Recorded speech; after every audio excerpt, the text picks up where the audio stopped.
من لساني يفقهوا قولي ولا حول ولا قوة إلا بالله العلي العظيم اللهم لا سهل إلا ما جعلته سهلا وأنت تجعل الحزن إن شئت السهل ربي يسر ولا تعسر وأتمم بالخير أما بعد.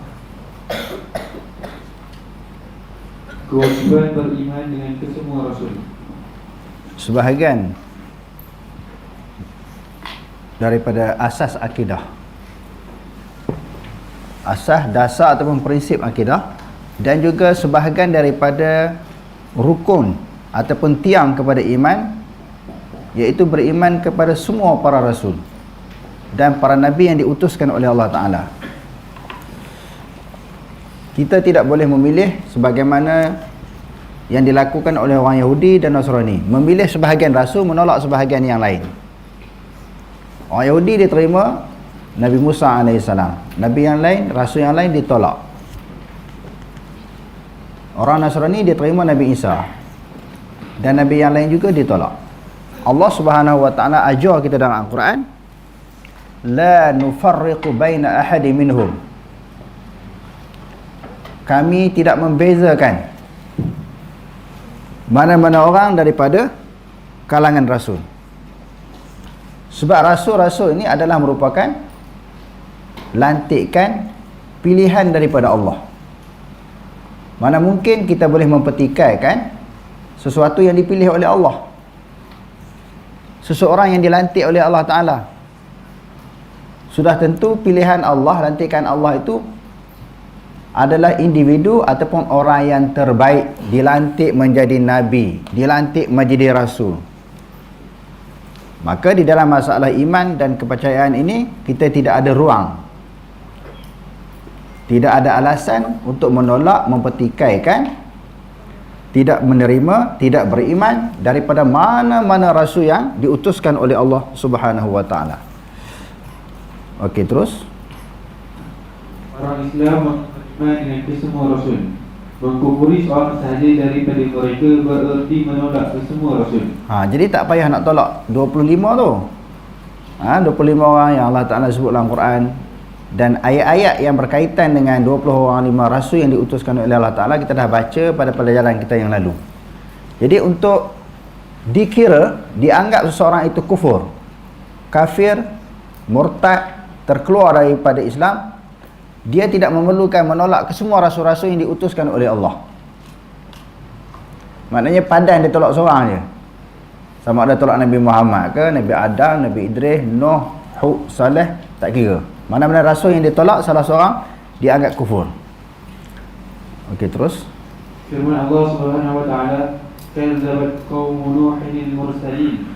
Maksudnya, demikian juga kaum Nabi Nuh telah mendustakan rasul-rasul yang diutus kepada mereka. Jadi selain daripada Bani Israel, umat-umat yang terdahulu juga, mereka juga turut bersikap dengan sikap yang sama, berperangai dengan perangai yang sama. Apa perangai dan sikap mereka? Maka mereka menolak rasul yang diutuskan oleh Allah Subhanahu wa taala kepada mereka. Sebab itu Allah Ta'ala sebut di dalam ayat yang lain, bila Nabi SAW didustakan. Apa makna didustakan? Tidak dipercayai, tidak diterima. Risalah dakwah yang disampaikan ditolak, ditentang, dan diancam dakwah yang disampaikan oleh Nabi. Jadi bila dalam keadaan Nabi susah hati, dia rasa cabaran dia sangat hebat, bagaimana cara Allah Subhanahu wa taala nak menenangkan Nabi? Cara Allah Subhanahu wa taala nak menenangkan Nabi ini daripada berhadapan dengan masalah, ujian di dalam dakwah ni, banyak caranya. Bila kita baca dalam Al-Quran, kita akan dapat memperolehi berbagai-bagai pendekatan, cara, kaedah Allah Ta'ala nak bagi Nabi tenang setelah dia menerima cabaran daripada kaum dia. Allah Ta'ala kata dalam Al-Quran, وَلَقَدْ كُذِّبَتْ رُسُلٌ مِّن قَبْلِكَ, sesungguhnya telah didustakan rasul-rasul sebelum daripada engkau, wahai Muhammad. Bukan sahaja kamu ditolak, ditentang oleh kaum kamu, umat kamu, hak dulu-dulu pun kena sama juga. Kamu jangan merasakan kamu sahaja ditentang, ketika kamu menyampaikan dakwah, menyampaikan agama Allah, mengajak orang kepada tauhid supaya beriman kepada Allah, mengkufuri Tuhan-Tuhan yang lain daripada Allah. Ketika kamu menyampaikan risalah dakwah ini, kamu ditentang, didustakan, kamu jangan rasa kamu seorang yang kena ni. Allah Ta'ala kata, walaqad kuzibat rusulun min qabli, sesungguhnya telah didustakan akan rasul-rasul sebelum daripada engkau. Demo pun kena benda yang sama. Fasabaru ala ma kuzibu, mereka sabar sesuatu yang didustakan terhadap mereka. Demo bertahan. Nabi Nuh sampai orang maki dia, caci dia, orang kata dia gila, buat bahtera di atas bukit, atas gunung kan, musim kemarau tak hujan, atas gunung bukan sampai air pun, orang kata Nabi Nuh ni gila. Nabi Ayub alaihissalam diuji oleh Allah Subhanahu Wa Taala dengan penyakit yang sangat berat. Nabi Yunus lari daripada kampung dia sampai ditelan oleh ikan nun. Tak tahan dengan cabaran daripada kaum dia. Wahai Muhammad, hak dulu pun kena, nabi-nabi dulu pun kena, rasul-rasul pun dulu kena macam kamu. Mereka sabar ujian yang mereka hadapi. Wa udhu hatta atahum nasruna.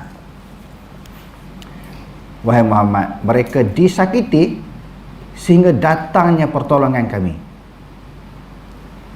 Datangnya pertolongan setelah diuji, setelah mendapat suatu cabaran, ujian yang sangat berat, baru datang pertolongan. Bukan Allah Ta'ala bagi ujian sikit, berdoa terus makbul, ujian sikit, doa terus Allah Ta'ala perkenankan, tercapai hajat, cita-cita kita, selesai masalah. Dia tak begitu rupanya. Bila kita baca dalam Quran, kita nampak, kita muhasabah diri kita kan, kenapa doa kadang-kadang Allah Ta'ala lambat sangat nak memperkenankan. Pada masa tu tak sesuai lagi. Nak ikut-ikut antara kita dengan para nabi dan para rasul, siapa yang paling makbul doa? Siapa yang paling Allah Ta'ala makbul doa? Rasul-rasul tu pun lambat. Allah Ta'ala kata mereka disakiti sehingga datang kepada mereka pertolongan kami. Dah kena teruk dah. Ayat yang lain yang lepas yang kita baca hari tu kan, am hasibtum an tadkhulul jannah walamma ya'tikum masalul ladzina khalau min qablikum massatuhumul ba'sa'u wad-dharra wa zulzilu hatta yaqula ar-rasul wal ladzina amanu ma'ahu mata nasrullah.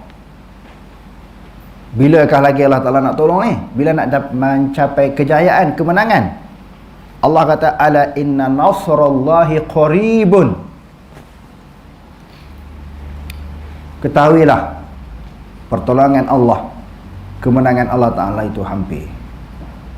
Macam kita dah tengok saya dua ni lah kan, Israel serang Palestin, Gaza dibom, puluh-puluh tahun orang duk doa. Kesian kan, kita simpati. Kanak-kanak orang tua dibunuh, dizalimi dengan begitu kejam. Rumah kediaman mereka dirobohkan, hospital, rumah ibadat, masjid, semua mereka musnahkan. Doa lah kita suruh orang Islam seluruh dunia ni. Tak pernah menang. Setiap tahun berdoa. Setiap tahun juga sampai bulan Ramadan dia bom orang Islam, dia bunuh, dia seksa. Tak menang-menang. Kenapa ni kita duk tanya diri kita sendiri? Kenapa Allah Ta'ala tak tolong lagi? Wa udhu hatta atahum nasruna. Nak dapat pertolongan kena seksa dulu, kena susah dulu, kena payah dulu, kena derita dulu, kena sengsara dulu. Macam para nabi. Tetapi orang yang beriman, dia yakin apa yang Allah Ta'ala sebut dalam Quran. Dia pegang-pegang sungguh, tak ada goyang. Saya nak bagi contoh. Baru-baru ni saya tengok video yang lama-lama Syekh Muhammad Yassin, pengasas Hamas. Bila wartawan tanya dia, boleh menang ke? Bila Israel ni nak kalah, Mujahidin menang, Gaza ni dapat mengalahkan Israel. Dia kata tak apa lama lah, dalam tahun 2027 ataupun 2023. Orang tanya dia, apa hujah Syekh? Apa dalil, apa bukti kamu berani buat kenyataan, kamu buat satu ramalan tempoh yang tertentu Israel akan kalah? Dibaca satu ayat. Ayat apa tuan-tuan? Ayat ni bila sebut ayat dah tentu ada dalam Quran. Dibaca satu ayat menjadi keyakinan dia, menjadi pegangan dia, menjadi sandaran dia, menjadi suatu andaian dan ramalan dia. Pada sekian-sekian, lebih kurang dalam jarak sekian-sekian, tempoh sekian-sekian, Israel akan kalah. Ayat ni Tadi saya ceramah di Laneh pun saya baca ayat ni. Ayat yang saya akan baca ni memang ayat Quran lah. Ayat ni dia ada di dalam surah Ali Imran. Tuan-tuan kenapa?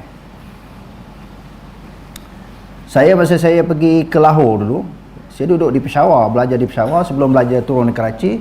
Sekali-sekala pergi ke Lahore, tempat Jamiat Islami, iaitu Mansurah. Secara kebetulan pada hari yang saya pergi itu, lepas sembahyang, Maulana Qadi Hussein Ahmad dia bagi tazkirah, dia baca ayat ni. Ayat saya nak baca ni, Qadi Hussein Ahmad baca ayat ni. Ayat itu juga menjadi pegangan kepada seluruh orang yang beriman, pejuang-pejuang Islam, gerakan Islam seluruh dunia, sebagai motivasi untuk diri mereka. Ketika mereka berjuang menegakkan agama Allah, berhadapan dengan berbagai-bagai cabaran, ayat ini sebagai suatu pedoman, suatu suntikan semangat. Apa dia ayat tu? Ayat tu Qadi Hussein baca, wa tilkal ayyamu nudawiluha bainan nas. Yang demikian itu hari-hari dipergilirkan oleh Allah, kami pergilirkan di antara manusia. Saya bila baca Qadi Hussein baca ayat tu, saya terkejut. Allah kata Allah Ta'ala akan bergilirkan keadaan nasib kedudukan manusia. Kadang orang kafir menang, kadang dia kalah. Kadang Islam menang balik, esok dia kalah balik. Semua disusun oleh Allah, diatur oleh Allah, dijadualkan oleh Allah, menang kalah ni. Sebab itu dalam kitab-kitab menyebut, ala inna rahal islami dairah faduru ma'al islam. Sesungguhnya roda pusingan Islam akan sentiasa berpusing. Kadang-kadang Islam menang, duduk di atas. Kadang-kadang duduk di bawah, dihina, dicaci, ditentang, ditinggalkan, tidak diperdulikan agama Islam ini untuk diperjuangkan. Memang menganut agama Islam, tapi nak memperjuangkan agama Islam ditinggalkan. Kewajipan menegakkan ajaran Islam. Ayat yang sama dibaca oleh Syekh Yasin Pengasah Hamad. Dia kata watilkal ayyamu nudawiluha bainan nas. Yang demikian itu hari-hari yang kami pergilirkan. Kami di sini adalah Allah Subhanahu wa taala. Kami pergilirkan di antara manusia. Saya nampak nasib Israel sekarang ni. Dulu dia ego, sombong, samsing, tunjuk gedebel sangat. Mereka mencipta senjata-senjata canggih. Mereka melepaskan, menembakkan senjata mereka itu dalam jarak yang jauh. Sebab apa? Rupanya sehari dua ni baru kita faham. Sebab mereka takut berjihad, takut berperang. Sebab tu dia buat senjata canggih supaya mereka tidak berperang di dalam keadaan berlaku pertembungan secara dekat, dalam jarak jauh. Mereka pun tak nampak musuh mereka secara berdepan. Jadi buat andaian agakkan musuh dengan alat-alat canggih mereka, musuh ada sekian-sekian tempat, lalu dilancarkan, ditembak peluru canggih mereka, mati orang Islam. Jadi nampak kekuatan, nampak macam izzah, hebat. Tapi bila berlaku pertembungan secara berdepan, mereka takut kalah, lari. Ada yang bunuh diri, ada yang jadi gila dah sekarang ni. Dan kita tengok ketua-ketua parlimen perang mereka, bila bagi penerangan, bagi semangat supaya berperang lawan dengan Hamas ini, mereka pesan jangan tinggal, jangan tak pakai pampers bila pergi berperang. Sebab apa? Berdepan tentera Hamas ni, dia akan kencing, dia akan terberak, tercirit. Pesan pakai pampers. Pampers ni orang yang uzur silsilatil baul, orang yang kencing tak lawas kan, orang sakit perut, orang tua-tua kan. Ni tentera Israel yang muda-muda kena pakai pampers. Menunjukkan, tengok nasib mereka di bawah sekarang ni.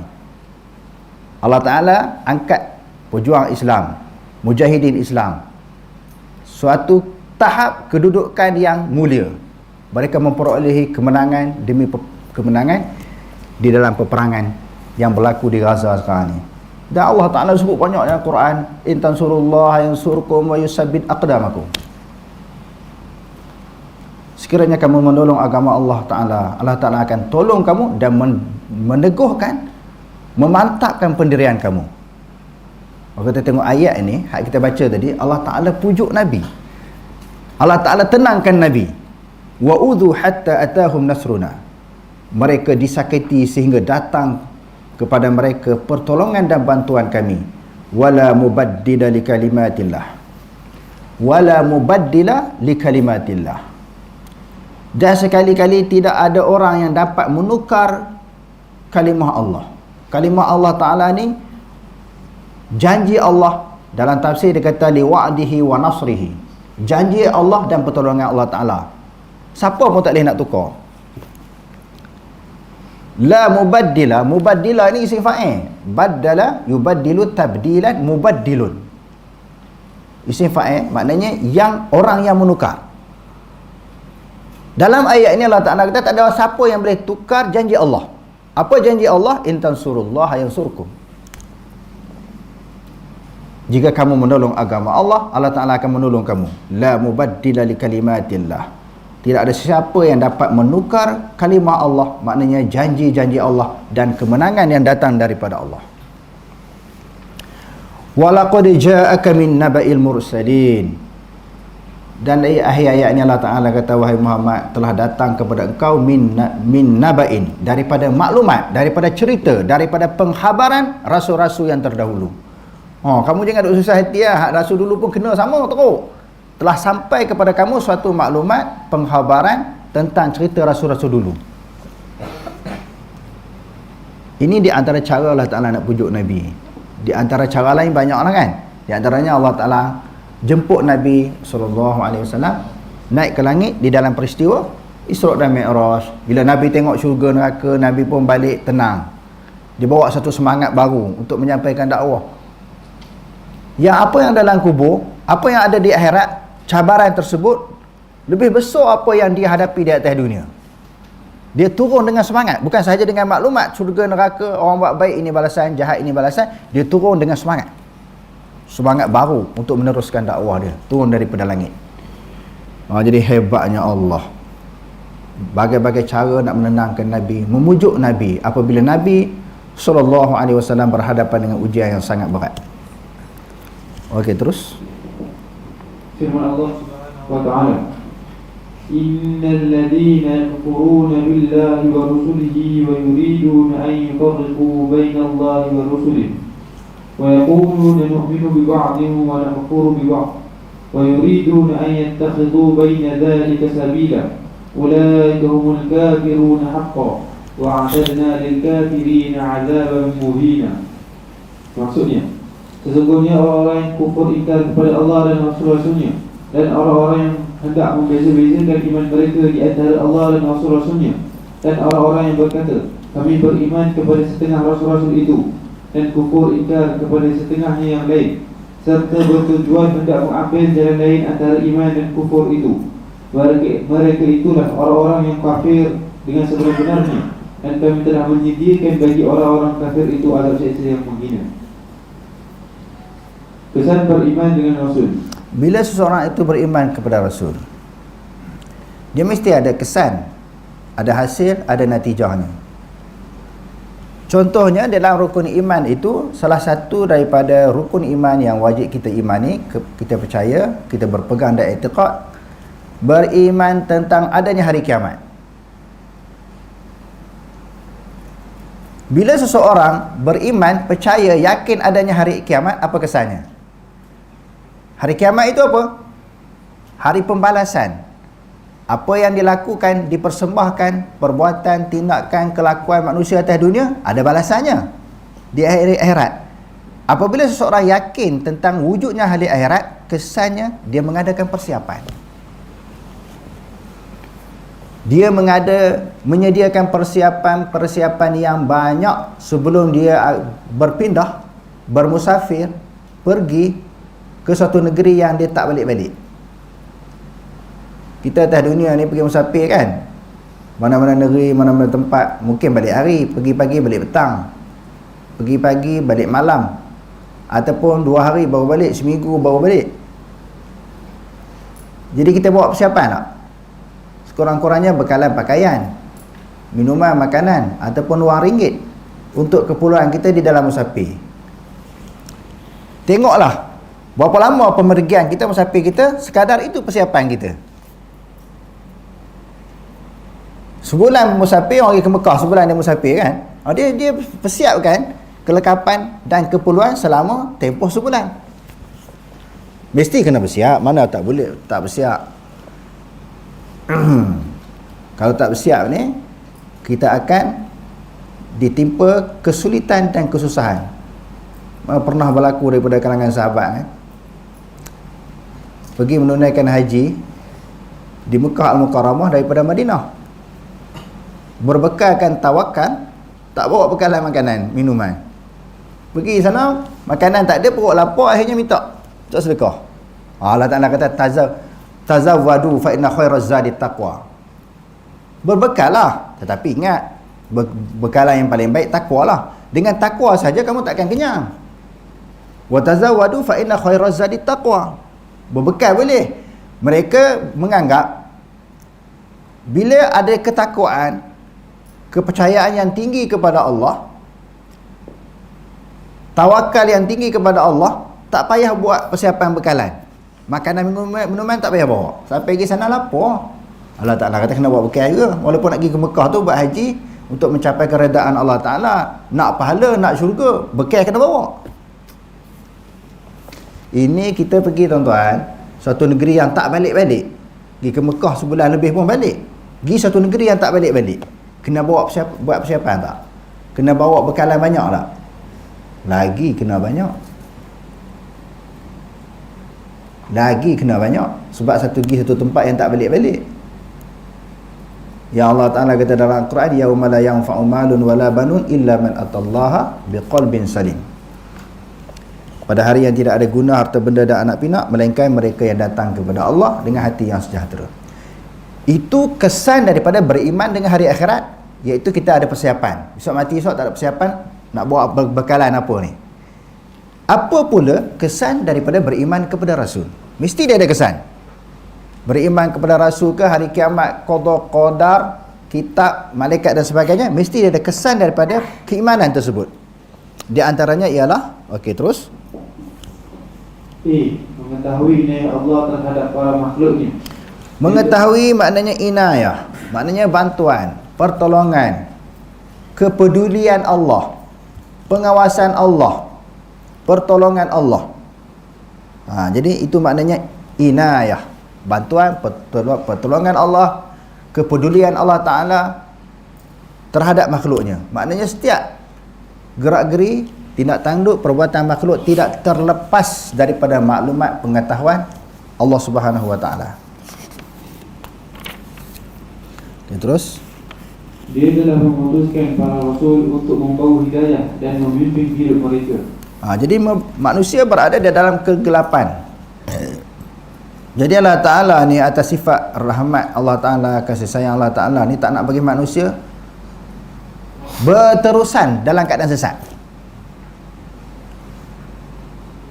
Allah Ta'ala ni atas rahmat dan kasih sayang dia tak nak membiarkan manusia berterusan, berpanjangan, manusia berada di dalam keadaan sesat, tidak memperolehi petunjuk, tidak mengenal Tuhan dan tak kenal diri mereka sendiri. Oleh kerana itu Allah Subhanahu Wa Ta'ala setiap umat dia utuskan seorang rasul. Okey, terus B. Melahirkan syukur kepada Allah di atas nikmat perutusan para rasul kepada manusia. Nikmat ni banyak. Wa in ta'uddu ni'matallahi la tuhsuha.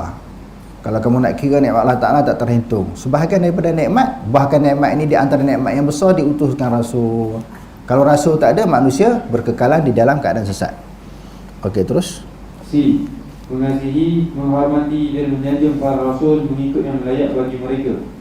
Mereka adalah utusan Allah kepada manusia, melakukan ibadah, menyampaikan wahyu dan risalah, menasihati manusia dan bersabar dalam menghadapi segala kerenah mereka.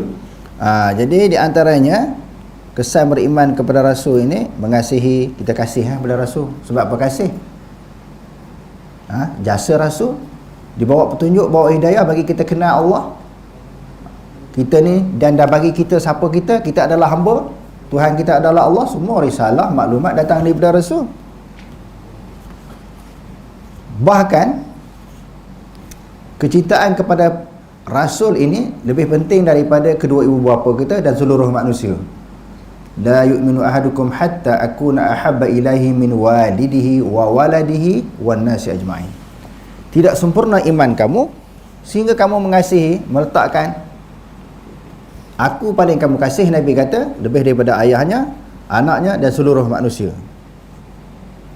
Jadi dia kata sini menyanjung Rasul mengikut yang layak bagi mereka. Maknanya kita letakkan Rasul martabat kedudukan yang selayaknya. Sebab apa dia kata kena selayak bagi Rasul? Kita nak angkat ni, kita letak sesuatu itu sesuai dengan kedudukan dan kelayakan. Memang kita sayang kepada Rasul, cinta kepada Rasul, kita hormat kepada Rasul. Khususnya Rasul kita lah, Nabi Muhammad SAW.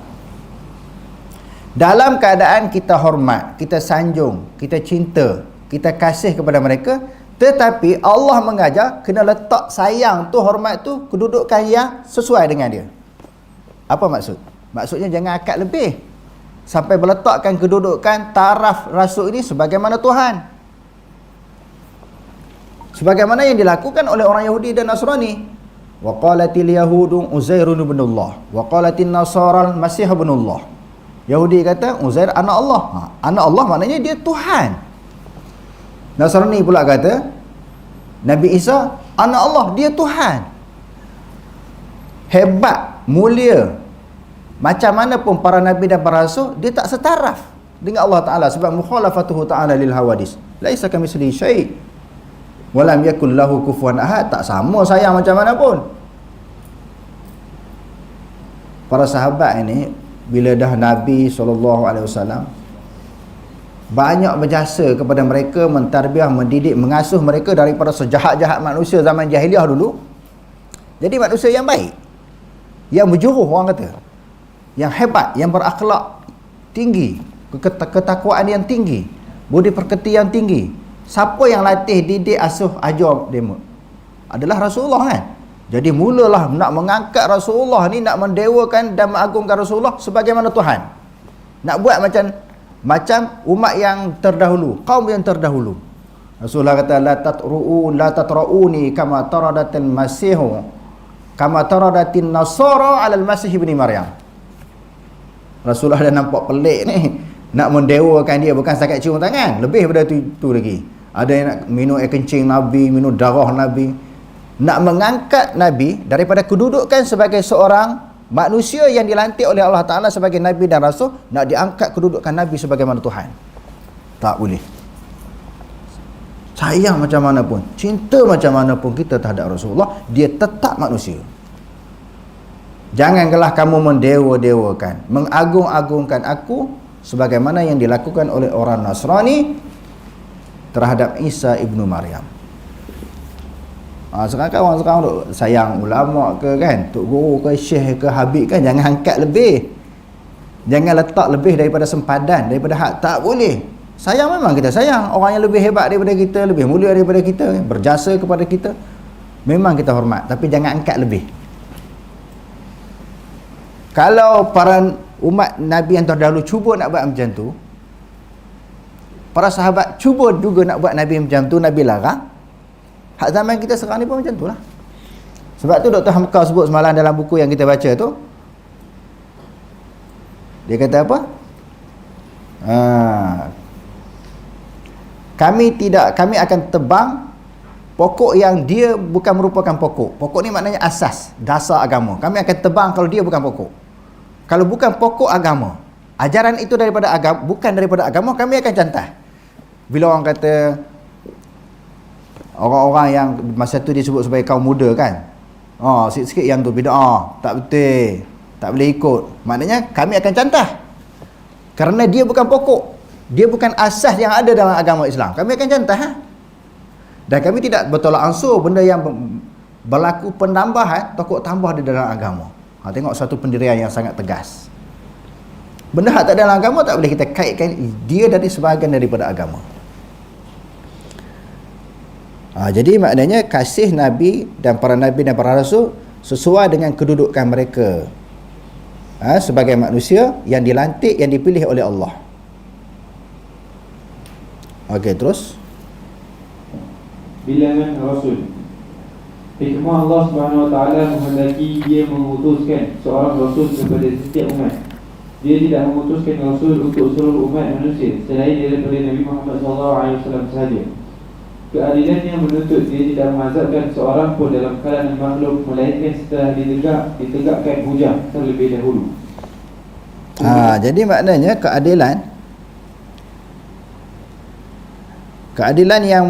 keadilannya menuntut dia tidak mengazabkan seseorang pun dalam kalangan manusia, dalam kalangan makhluk, melainkan setelah ditegakkan hujah terlebih dahulu. Allah Ta'ala ni di antara sifat, ciri, dalil, bukti Allah Ta'ala tu Maha Penyayang, Maha Rahmat. Bahkan inna rahmati wasi'at kulla syai', rahmat aku melebihi, mengatasi sesuatu. Kita dah sebut dalam pelajaran kita yang lepas, Allah Ta'ala ada sifat marah kan, murka. Tapi rahmat tu atas pada murka dan marah Allah Ta'ala.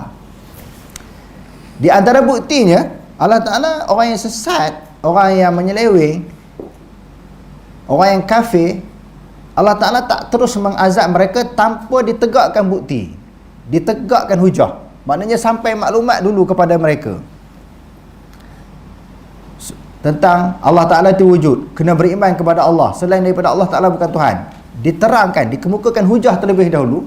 Tiba-tiba ada di kalangan manusia tak nak beriman juga, degil juga, keras kepala juga. Masa tu baru kena azab. Sebab itu dipanggil golongan mukallaf. Golongan di antara mukallaf selain daripada cukup umur, mempunyai selamat daripada panca indera dia, selamat, tidak cacat. Cacat ni melibatkan dua, pendengaran dan penglihatan. Yang tu bukan mukallaf. Kalau salah satu kira mukallaf lagi. Orang pekak tapi dia buta, dia pekak tapi dia masih celik, dia mukallaf lagi. Sebab ada maklumat boleh sampai kepada dia. Orang tak boleh cakap. Kalau dia buta, orang boleh cakap, dia boleh dengar. Kalau dia pekak, bagi isyarat, dia boleh nampak. Maka maklumat itu sampai tentang kebenaran Allah, tentang agama Allah. Tapi kalau dua-dua, bukan mukallaf. Jadi kalau dia tak sembahyang, tak berdosa lah. Sebab mata buta, telinga pekak. Apa jalan kita nak suruh dia sembahyang, kita nak ajar dia sembahyang, puasa, zakat, haji dan sebagainya? Bukan mukallaf. Mesti sejahtera panca indera dia. Jadi Allah Subhanahu Wa Ta'ala dia tak azab manusia yang bukan mukallaf. Salah satu mukallaf sampai suruhan. Ada ayat selepas pada ni kan, sampai suruhan. Kalau suruhan tak sampai, Allah Ta'ala tak utuhkan rasul, maka manusia tidak diazab. Wa ma kunna mu'azzibina hatta nab'atha rasula. Kami tidak mengazab sesuatu kaum, sesuatu umat, sehingga kami utuskan kepada mereka para rasul. Ada orang yang menyampaikan tentang kebenaran agama Allah. Okey, terus firman Allah Subhanahu wa taala, man ihtada fa innama yahtadi li nafsihi wa man dhalla fa innama yadhillu 'alayha wa la taziru waziratun wizra ukhra wa ma kunna mu'azzibin hatta nab'atha rasula. Maksudnya, sesiapa yang beroleh hidayah, petunjuk menurut panduan Al-Quran, maka sesungguhnya faedah petunjuk yang didapatinya itu hanya terpulang kepada dirinya sendiri. Dan sesiapa yang sesat, maka sesungguhnya kesan buruk kesesatannya hanya ditanggung oleh dirinya juga. Dan seseorang yang boleh memikul tidak akan memikul dosa perbuatan orang lain, bahkan dosa usahanya sahaja. Dan tiadalah kami mengazabkan sesiapa pun sebelum kami mengutuskan seorang rasul untuk menerangkan yang benar dan yang salah. Oleh itu bilangan rasul sebenarnya begitu ramai sekali. Firman Allah Subhanahu wa taala, inna arsalnaka bil haqqi basyiran wa nadhira wa in min ummatin illa khala fiha nadhir. Maksudnya, sesungguhnya kami mengutusmu dengan agama yang benar, sebagai pembawa berita gembira kepada orang-orang yang beriman dan memberi amaran kepada orang-orang yang ingkar. Dan tidak ada sesuatu umat pun melainkan telah ada dalam kalangannya dahulu seorang rasul pemberi ingatan dan amaran. Berhubung dengan hadis yang menjelaskan bilangan Nabi ialah seramai 124,000 orang, manakala para rasul seramai 313 orang. Ia sebenarnya tidak sabit daripada Rasulullah SAW, bahkan berlegar di sekitar hadis lemah dan maudhu. Ia tidak sesuai untuk dijadikan pegangan. Dulu kita belajar kitab akidah kan, kitab tauhid kan, jumlah ataupun bilangan para rasul 124,000.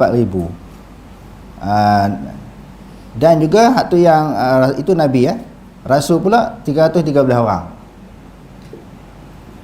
Yang itulah berlegar di dalam pengajian kita. Tapi sebenarnya angka ataupun bilangan tersebut tidak disebut oleh Nabi. Tidak ada hadis-hadis yang sahih. Jadi kita mempelajari akidah salaf ni dia senang. Terlalu senang. Sesuatu benda yang tak ada daripada Quran hadis, maka kita tak pegang. Jadi begitu juga tentang bilangan jumlah para rasul dan juga para nabi. Okey, terus. Bilangan rasul dan nabi yang disebutkan dalam Al-Quran ialah seramai 25 orang. Hak ni ya, yang Allah Ta'ala sebut ni. Kita dah baca dah ayat-ayat yang lepas kan. Ada di dalam beberapa surah, beberapa juzuk tentang kesemua rasul-rasul yang Allah Ta'ala sebut dalam Quran, seramai jumlah mereka 25 orang. Ia disebutkan dalam berbagai-bagai tempat. Antara mereka ialah Adam, Hud, Saleh, Syuaib, Ismail, Idris, Zulkifli dan Muhammad SAW. Firman Allah Subhanahu Wa Taala tentang Nabi Adam dan Nuh alaihissalam. Inna Allah astafa Adam wa Nuhan wa ala Ibrahim wa ala Imran 'alal 'alamin. Maksudnya, sesungguhnya Allah telah memilih Nabi Adam dan Nabi Nuh dan juga keluarga Nabi Ibrahim dan keluarga Ibrahim melebihi segala umat yang ada pada zaman mereka masing-masing. Okey. Tadi dah kita sebut, bila seseorang itu telah dilantik, dipilih menjadi rasul, kita tak boleh petikai dah. Kita kena beriman dia. Tak ada ruang untuk kita petikai ataupun ada pilihan lain. Sebab kita tengok dalam ayat-ayat Quran, Allah Ta'ala kata innallaha hastafa Adama wa Nuha wa Ibrahima wa ala Ibrahima wa ala Imran 'alal 'alamin. Rasul dan nabi itu adalah pilihan Allah. Allah Ta'ala yang pilih. Mana kita boleh berbeza dengan pilihan Allah? Contohnya dalam ayat yang lain Allah Ta'ala kata apa? Allah Subhanahu Wa Ta'ala menyebut wa ma kana lil mu'minin wala mu'minatin wa ma kana lil mu'minin wala mu'minatin idza qada Allah wa rasuluhu amran an yakuna lahumul khiyaratu min amrihim wa man ya'sillaha wa rasulahu faqad dhalla dhalalan mubina. Tidak boleh daripada kalangan orang lelaki dan kaum perempuan yang beriman, bila Allah Ta'ala dan Rasulnya telah membuat suatu ketetapan, lahumul khiyaratu, dia ada pilihan lain. Kita diasuh, dididik, bila suatu keputusan Allah dan Rasul, tak ada pilihan yang kedua, tak ada. Begitu juga Nabi, bila Allah Ta'ala dah pilih, cukup. Sebab hari itu dah kita sebut, daripada kalangan orang Syiah, mereka nak supaya Sayyidina Ali yang jadi Rasul. Malaikat ni silap sampai wahyu. Bila malaikat silap, Allah Ta'ala pun silap. Adapun jawatan kepada manusia, hatta khalifah sekalipun, itu ada pilihan. Ada orang nak Abu Bakar, ada nak orang lain. Khalifah yang pertama tak jadi kafir, tak jadi sesat, tak berdosa. Sebelum diputuskan ataupun dilantik daripada kalangan sahabat ini menjadi pemimpin, maka diberi kebebasan, diberi ruang untuk pilih siapa-siapa daripada kalangan sahabat ini jadi khalifah sebagai ganti daripada Rasulullah. Tak apa, orang ni cadang orang ni cadang kumpulan ni, kabilah ni cadang orang lain. Jadi setelah lantik, yang tu tak boleh lah.